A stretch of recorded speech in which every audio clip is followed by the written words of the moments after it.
Selamat pagi, salam sejahtera bagi kita semua. Perkenalkan, nama saya Ria Novita, calon guru penggerak angkatan keempat dari Kabupaten Langkat. Di sini saya akan menampilkan sebuah video tentang aksi nyata yang sudah saya laksanakan di sekolah tempat saya mengajar, yaitu SMP Swasta Airlangga di Kecamatan Sebingai, Kabupaten Langkat.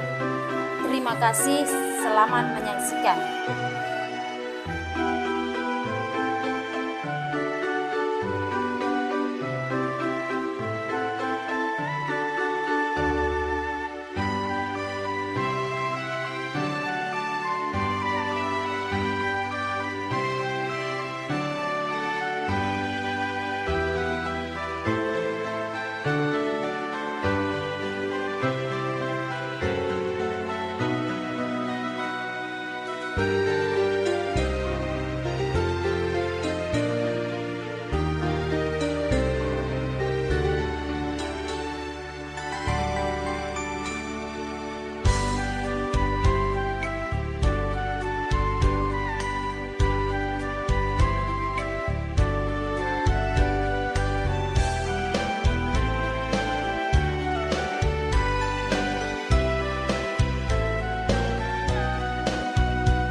menjaga kebersihan kelas. Terus, coba masih ada nggak? Ya. Menjaga ketertiban dan keamanan kelas. Nanti kelas ini setiap hari tertib dan aman. Menjaga ketertiban dan keamanan kelas. Masih ada nggak kira-kira? Menghargai dan menghormati semua guru yang masuk. Setuju? Setuju. Menghargai semua guru yang masuk. Menghargai dan menghormati semua guru yang masuk. Kalau nggak masuk kita hargai nggak? Di luar sana. Bukan cuma yang masuk ke dalam kelas ini. Banyak guru yang nggak masuk ke dalam kelas itu. Itu juga harus dihargai. Berarti besok nggak dengar lagi mengeluh di kantor karena masuk kelas ini ya. Bye. Oke, kira-kira setelah ini sekian banyak sudah masih ada nggak? Ya, coba apa lagi? Mengerjakan semua tugas yang diberikan oleh guru. Setuju? Setuju ya. Mengerjakan semua tugas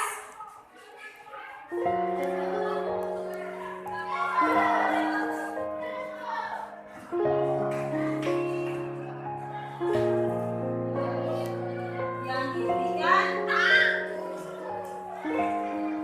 guru. Oke, masih ada? Kira-kira? Sudah tidak ada lagi ya? Iya, Ibu bacakan sekali lagi kesepakatan kelas yang sudah kita buat supaya sama-sama kita dengar dan sama-sama kita lakukan. Yang pertama, kesepakatan kelas kita ini tadi, sebelum belajar terlebih dahulu berdoa dan bernyanyi yang dipimpin oleh seorang siswa. Berarti kamu sudah mempersiapkan diri setiap kita memulai pelajaran agama, kamu yang akan memimpin doa dan bernyanyi. Yang kedua, tidak menggunakan handphone selama jam belajar. Langsung, tidak ada siswa yang menggunakan handphone. Yang ketiga, masuk ke dalam kelas tepat waktu. Tidak ada yang terlambat. Yang berikutnya, menjaga kebersihan kelas. Kebersihan harus ditanggung jawab. Menjaga kebersihan kelas. Yang berikutnya, menjaga ketertiban dan keamanan kelas. Masing-masing kamu menjaga diri masing-masing untuk membuat kelas ini menjadi tertib dan aman. Yang berikutnya, menghargai dan menghormati guru yang masuk dan seluruh guru yang ada di sekolah ini secara umum ya. Jadi guru itu adalah orang tua kamu, maka kamu wajib menghargainya ya kan? Yang terakhir, mengerjakan semua tugas yang diberikan oleh guru. Jadi nanti tidak ada lagi masalah buat bagian rapor. Si anu belum tuntas, tugasnya yang ini belum tuntas. Nanti semua sudah bisa mengerjakan tugas tepat waktu sesuai yang diarahkan oleh setiap guru. Baik, mantap sekali kesepakatan kelas kita ini. Mari kita laksanakan bersama-sama. Buat Bapak Ibu yang sudah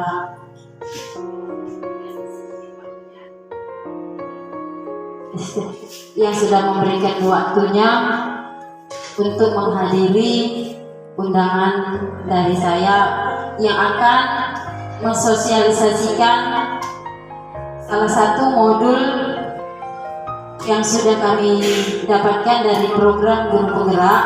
Di sini saya akan mensosialisasikan materi tentang budaya positif, yaitu dari paket modul 1.4.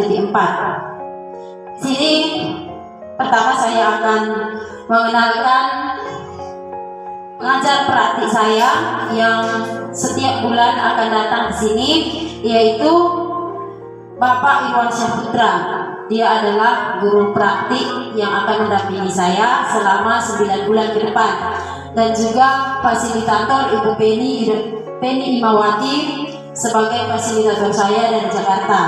Kami melaksanakan pembelajaran secara daring bersama Ibu ini selama 9 bulan ke depan, yaitu setiap hari. Terima kasih, inilah pengenalan dari saya. Selanjutnya saya akan memaparkan materi.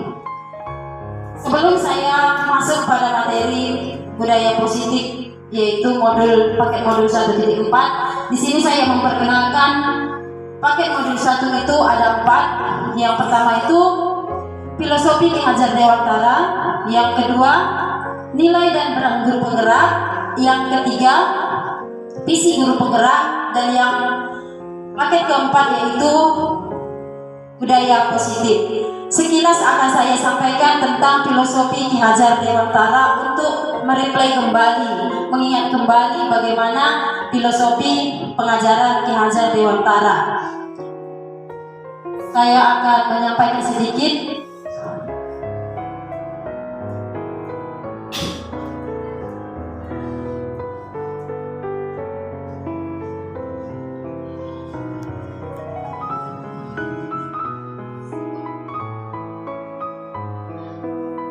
Ya, filosofi pendidikan Ki Hajar Dewantara.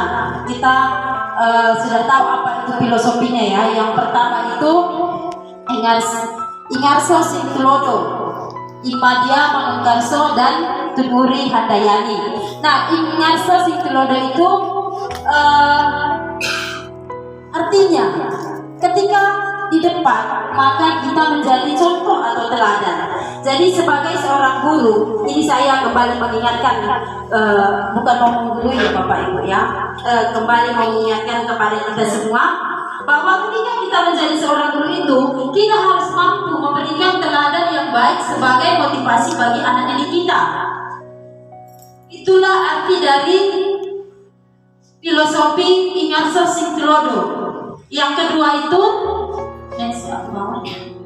Imadia Manungkarsa, yang artinya ketika kita di tengah, kita memberi atau membangun semangat bagi anak-anak kita. Jadi sebagai seorang guru di sini kita harus mampu memberi siswa kita itu dorongan atau semangat ketika berada di tengah-tengah mereka. Dan yang terakhir itu adalah Tuguri Handayani, yang artinya ketika berada di belakang, pengajar atau guru itu harus bisa memberikan semangat maupun dorongan. Jadi sebagai seorang guru itu kita harus menjadi motivasi, pendorong, penyemangat bagi anak didik kita. Next Pak. Jadi dari ketiga filosofi di atas, kita harus ketiga filosofi itu, maka kita harus menerapkan beberapa hal, yaitu yang pertama menghamba kepada anak. Untuk bisa menerapkan filosofi ketiga tersebut, menghamba kepada anak, yaitu mampu memahami karakter anak yang berbeda-beda. Menghamba maksudnya bukan menjadi hamba anak ya Bapak Ibu, tetapi di sini artinya kita harus berpihak kepada anak, berpihak kepada anak. Kita harus memahami, belajar memahami, sama-sama kita belajar memahami karakter-karakter anak didik kita. Dan yang berikutnya, mempunyai budi pekerti. Kita harus mampu menuntun anak memiliki budi pekerti yang baik terhadap Tuhan dan juga sesama. Dan yang ketiga, menjunjung nilai budaya, mengajarkan anak untuk mencintai budaya masing-masing. Zaman milenial sekarang anak-anak sudah lupa tentang budaya kita. Jadi di sini kita kembali mengingatkan anak-anak supaya mencintai budaya masing-masing. Yang berikutnya itu merdeka belajar. Dari semua hal yang kita lakukan, maka seorang guru harus mampu menerapkan merdeka belajar supaya anak mampu mengekspresikan kemampuan mereka dengan bebas. Kita harus mampu memerdekakan anak-anak tersebut. Kita harus sama-sama belajar untuk mampu menerapkan merdeka belajar di sekolah kita untuk anak-anak kita. Nah, inilah sedikit sekilas tentang filosofi Ki Hajar Dewantara. Nah, untuk koneksi antara 3 materi yang di atas ini, saya akan menayangkan sedikit cuplikan video yang sudah saya buat sebagai salah satu tugas yang sudah pernah saya unggah. Di sini akan saya tampilkan. Ini adalah keterkaitan antara ketiga materi yang sudah ada. Terima kasih, kita saksikan sedikit videonya.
Visi adalah sebuah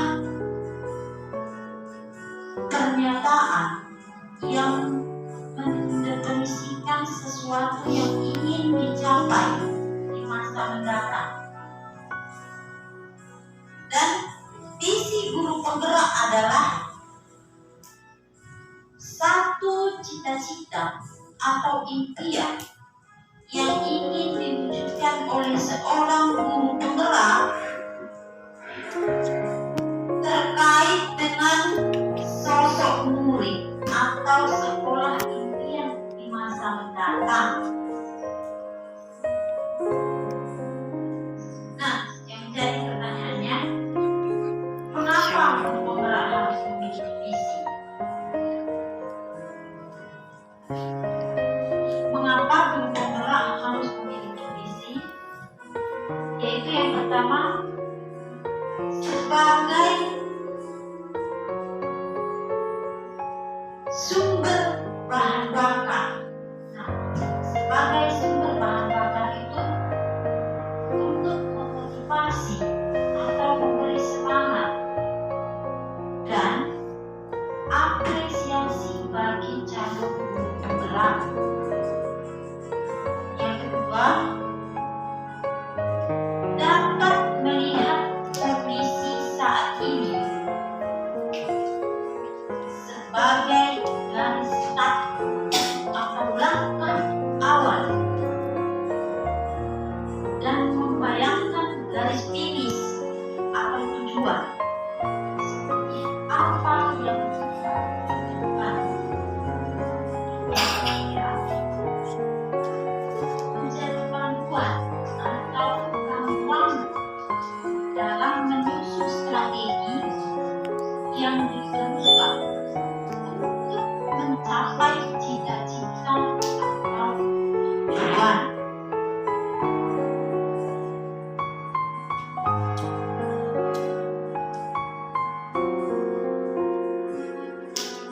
Nah, kaitannya antara visi guru penggerak dengan filosofi Ki Hajar Dewantara, yaitu visi guru penggerak harus sejalan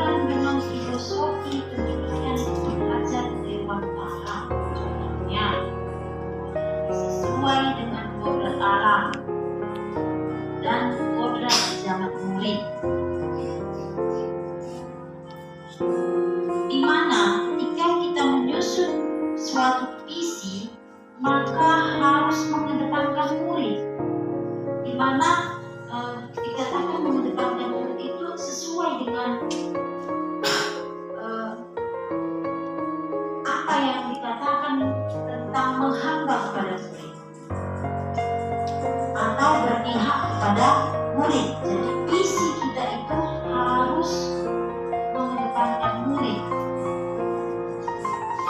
Kedua itu kaitan visi guru penggerak dengan nilai dan peran guru penggerak, di mana visi guru penggerak juga harus selalu sejalan dan mampu mewujudkan generasi Indonesia yang mempunyai profil pelajar Pancasila, yaitu beriman dan bertakwa kepada Tuhan Yang Maha Esa dan berakhlak mulia, mandiri, bernalar kritis, berkebinekaan global, bergotong royong, dan mempunyai kreativitas.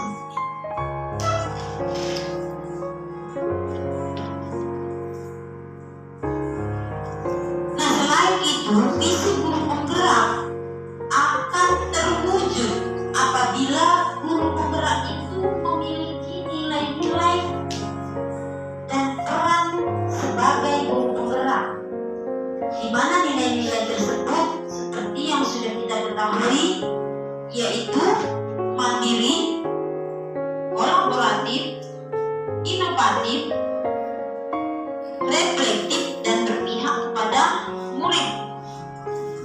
Sedangkan peran guru penggerak itu yang pertama menjadi pemimpin pembelajaran, yang kedua menggerakkan komunitas praktisi, yang ketiga menjadi coach bagi guru lain, empat mewujudkan kepemimpinan murid, dan yang kelima mendorong kolaborasi antar guru. Nah, dengan demikian maka guru penggerak akan mampu mewujudkan visinya atau cita-citanya atau impiannya. Terima kasih. Ya, inilah sedikit cuplikan video tentang koneksi antara ketiga materi yang sudah kita pelajari selama ini. Nah, di sini kita akan sama-sama belajar tentang peran kita sebagai guru, bagaimana kita membuat sebuah visi. Nah, dan saat ini saya akan memaparkan modul yang terakhir, yaitu budaya positif. Modul 1.4 yaitu budaya positif. Bagaimana kita akan membangun budaya positif di sekolah kita? Setiap tindakan atau perilaku yang kita lakukan di dalam kelas dapat menentukan terciptanya sebuah lingkungan positif. Perilaku warga kelas tersebut menjadi sebuah kebiasaan yang akhirnya membentuk sebuah budaya positif. Untuk terbentuknya budaya positif, pertama-tama perlu diciptakan dan disepakati keyakinan-keyakinan atau prinsip-prinsip dan dasar bersama di antara warga sekolah atau di dalam kelas. Maka kita membuat keyakinan kelas atau yang sering kita sebut dan yang sudah kita lakukan di setiap kelas kita masing-masing, yaitu kesepakatan kelas. Kesepakatan kelas. Nah, untuk membangun budaya positif itu maka kita membuat keyakinan kelas atau kesepakatan kelas. Next. Mengapa keyakinan kelas? Mengapa tidak peraturan kelas saja yang kita buat? Mengapa kita buat keyakinan kelas? Mengapa tidak peraturan kelas? Kira-kira ada Bapak Ibu yang bisa menyampaikan nggak? Kenapa kita buat keyakinan kelas di kelas kita? Atau kesepakatan kelas yang sudah kita buat? Kenapa nggak peraturan kelas yang kita buat? Kira-kira ada nggak yang bisa menyampaikan sedikit tanggapannya?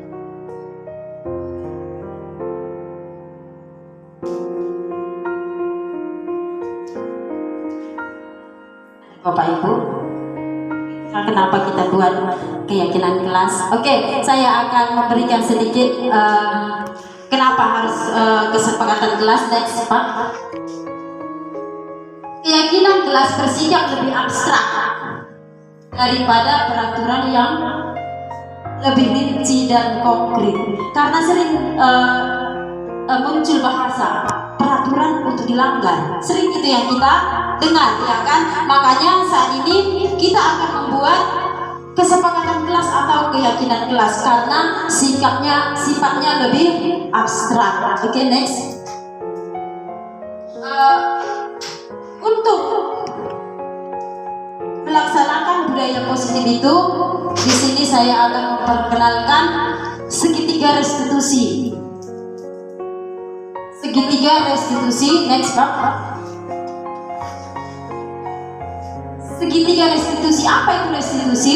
Restitusi itu sebuah cara menanamkan disiplin positif pada murid. Next. Restitusi adalah proses menciptakan kondisi bagi murid untuk memperbaiki kesalahan mereka, sehingga mereka bisa kembali pada kelompok mereka dengan karakter yang lebih baik. Nah, segitiga restitusi itu fungsinya untuk mengembalikan murid kepada karakter yang lebih baik, bukan menyalahkan murid atau kita terkadang memandang murid itu dari kelemahannya. Terkadang kita memandang murid itu dari kelemahannya dan membesar-besarkan kesalahannya. Itu adalah pengalaman kita bersama. Namun segitiga restitusi ini mengajarkan kita untuk memandang murid itu dari segi positifnya. Oke, next.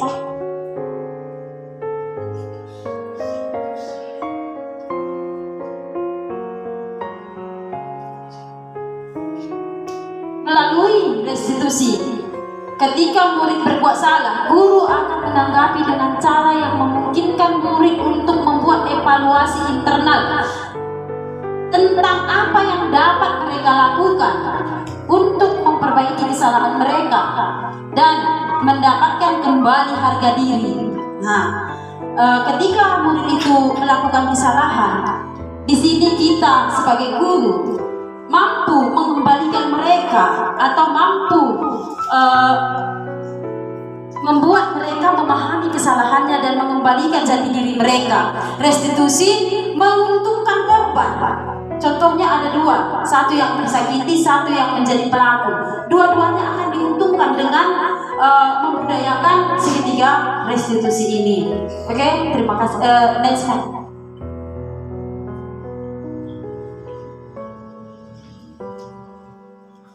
Ya, di sini kita bisa membedakan program segitiga restitusi ini dengan program disiplin lainnya, yaitu yang pertama, restitusi itu bukan untuk menebus kesalahan, namun restitusi itu untuk belajar dari kesalahan. Itu yang pertama, membedakannya restitusi ini dengan disiplin yang lainnya.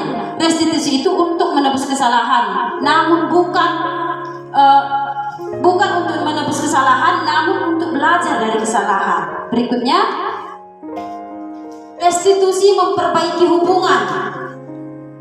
Dengan menggunakan restitusi, maka kita akan memperbaiki hubungan kita dengan murid. Yang berikutnya, restitusi adalah tawaran, bukan paksaan. Jadi kita tidak bisa memaksa murid itu. Kita tidak bisa memaksa. Sama halnya seperti minggu lalu, di sini ada Pak Tommy yang disuruh membuat satu yang berharga di tangannya. Dan tidak ada seorang pun yang bisa memaksa dia untuk memberikan apa yang ada di genggamannya itu. Nah, seperti itu halnya dengan murid. Kita tidak bisa memaksa murid seperti apa yang kita inginkan. Namun, kita sama-sama belajar, kita memahami apa yang diinginkan murid dan kita tuntun murid tersebut untuk bisa terarah dengan keinginannya tersebut. Yang berikutnya, restitusi menuntun untuk melihat ke dalam diri. Dan yang terakhir, restitusi mencari kebutuhan dasar yang mendasari tindakan. Apa yang mendasari dia bertindak demikian? Itulah kegunaan dari restitusi ini, ya. mencari kebutuhan dasar yang mendasari dia bertindak seperti itu. Next.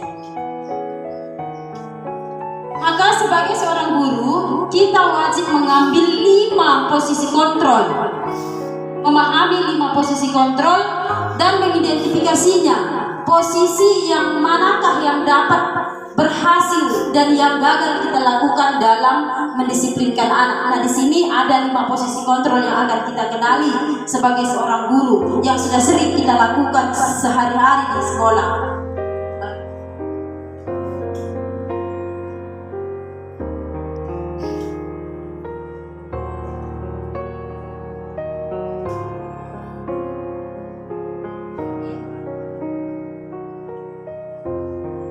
Di sini ada 5 posisi kontrol itu. Yang pertama sebagai penghukum, yang kedua pembuat merasa bersalah, yang ketiga sebagai teman, yang keempat pemantau dan manajer. Tetapi di sini bisa kita lihat bahwa kelima posisi kontrol ini tidak semua bisa berhasil kita lakukan. Ada di atas dikatakan identitas gagal. Sebagai penghukum dan pembuat rasa bersalah itu sebenarnya itu hasilnya gagal ketika kita menghukum siswa. Namun ketika menghukum itu kan ada sebenarnya hukuman yang mendidik, begitu ya. Bukan salah menghukum ketika hukuman itu mendidik. Contohnya Contohnya ada siswa yang tidak mengerjakan tugas, tidak selesai tugasnya. Kan nggak mungkin kita biarkan, kan begitu. Jadi bisa kita hukum. Contohnya dia tetap mengikuti pelajaran dan setelah selesai pembelajaran kita panggil dia dan wajib diselesaikannya di luar jam pelajaran. Itu kan sebuah hukuman. Orang kawan-kawannya sudah bisa pulang, dia belum bisa pulang. Nah itu mungkin sebuah hukuman yang mendidik ya. Saya rasa kita juga paham dengan hal demikian. Namun di sini saya kembali mengingatkan. Dan yang kedua, membuat rasa bersalah. Kita membuat siswa itu selalu merasa bersalah. Maka di sini dijelaskan itu adalah identitas gagal. Besok dia akan mengulang. Rasa bersalah sebentar, namun besok akan diulang. Dan di sini ada lagi identitas berhasil atau sukses, yaitu sebagai teman. Walaupun sebagai teman itu ada juga sisi negatifnya. Dia akan ketergantungan, katanya di sini. Dia akan ketergantungan ketika tidak didampingi, ketika tidak kita posisikan diri kita sebagai teman, dia tidak akan melakukan secara maksimal. Dan ada sebagai pemantau. Kita pantau terus siswa. Dan yang paling baik itu yaitu kontrol diri, yaitu sebagai manajer. Sebagai manajer ya, kita guru ini sebagai manajer bagi siswa kita. Inilah kelima posisi kontrol yang harus kita identifikasi. Yang manakah yang cocok kita laksanakan bagi menghadapi siswa kita yang bermasalah. Begitu banyak masalah-masalah yang kita temukan. Dengan mengetahui kebutuhan-kebutuhan siswa kita. Di sini kita akan juga memperkenalkan kebutuhan yang harus kita penuhi dari siswa kita.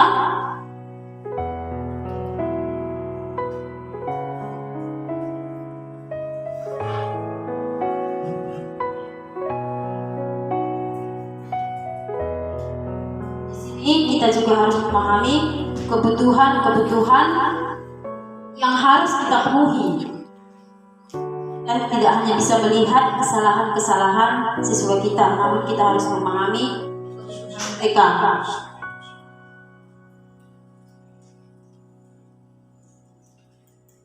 Ini kebutuhan dasar manusia. Ada 4 kebutuhan dasar manusia, yaitu yang pertama cinta kasih atau diterima. Terkadang ada siswa yang memang kurang perhatian di rumah, sehingga di sekolah itu selalu buat masalah. Mungkin banyak kita temui demikian. Sebenarnya dia memiliki kebutuhan dasar cinta kasih. Dan yang berikutnya itu kesenangan. Dia memang punya kesenangan, makanya terkadang di dalam kelas dia menunjukkan atau mengekspresikan kesenangannya itu. Nah, bagaimana cara kita menanggapinya? Ada juga penguasaan. Dia selalu ingin menguasai. Dan yang terakhir itu kebebasan. Ada siswa yang memang ingin bebas, tidak mau terikat, sehingga bagaimana cara kita untuk mengatasi atau memenuhi kebutuhan siswa kita? Ya, contohnya kalau memang dia selalu cari perhatian, kan nggak salah kita sedikit perhatian sama dia. Ya. Nah, inilah sedikit materi yang bisa saya sampaikan pada saat siang hari ini. Terima kasih jika memang ada pertanyaan atau saran kritik dari Bapak Ibu Guru, saya terima. Terima kasih. Selamat siang. Sejahtera bagi kita semua. Perkenalkan, nama saya Arnalda. Saya adalah salah satu guru SMP swasta Air Langga. Nah, di sini saya akan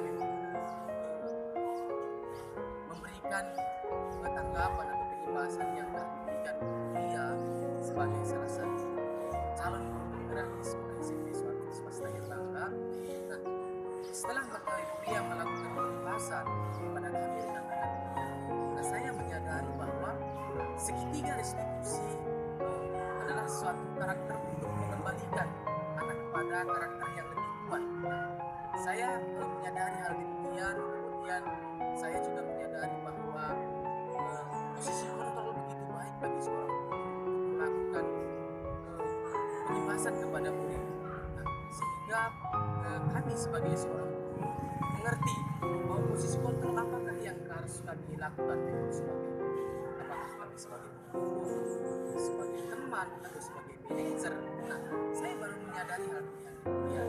Sekali lagi saya ucapkan terima kasih kepada Ibu Lia telah melakukan pembahasan di SMP swasta Air Langga. Sekian dari tanggapan saya. Salam sejahtera bagi kita semua.